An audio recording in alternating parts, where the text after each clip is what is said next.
So in class a couple weeks ago, I had a student say that the First Amendment to the U.S. Constitution is guaranteeing their right to freedom from religion.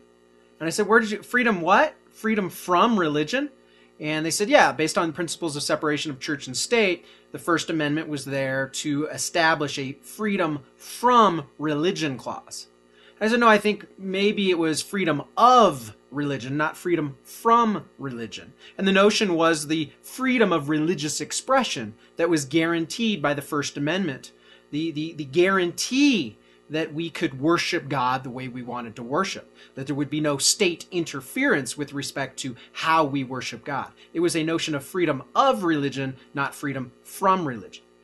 Very interestingly, as powerful as that was 232 years ago, there has been a dramatic shift in the last 40 plus years. There is a dramatic shift in redefining what the First Amendment says. Now, it is very disingenuous to go back and revise history. But if we as a nation want to somehow change our moral compass going forward, I guess we have the ability to do that. We're a democracy. The courts are speaking out. And since about the 1960s, there's been a huge number of cases, I think just over 6,000 now, in various district and appellate courts, which are redefining the notions of church and state and freedom of religion versus freedom from religion. But let's not revise history. It's very profound in history that there was no freedom from religion.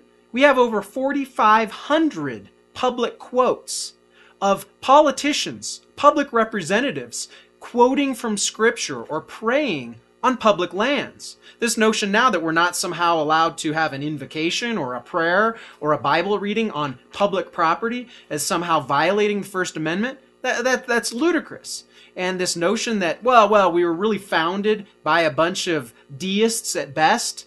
No, we were founded by many, many theists and even evangelical Christians, Catholics and Protestants. It's very, very disingenuous to say that, no, all of these original founders of our country were deists at best and mostly agnostics. God's all over Washington, D.C.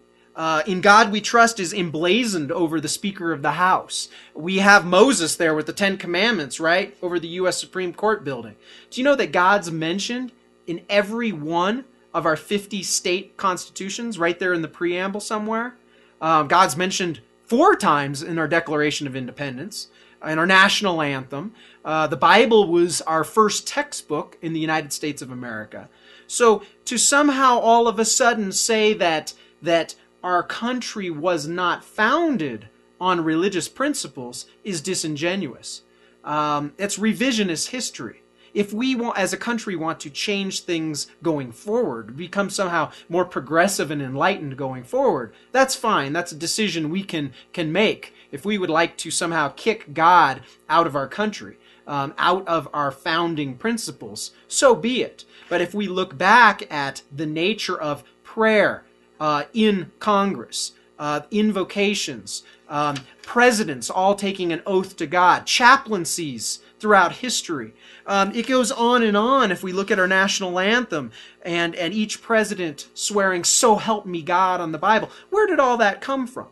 So again, what I would say is as we determine to separate church and state, a lot more than just making sure that government stays out of the business of our religious life. Now what we're saying is God somehow needs to be kicked out of our public life. God needs to be removed from the public square because the First Amendment says there's a freedom from religion. No. There's a freedom of religious expression.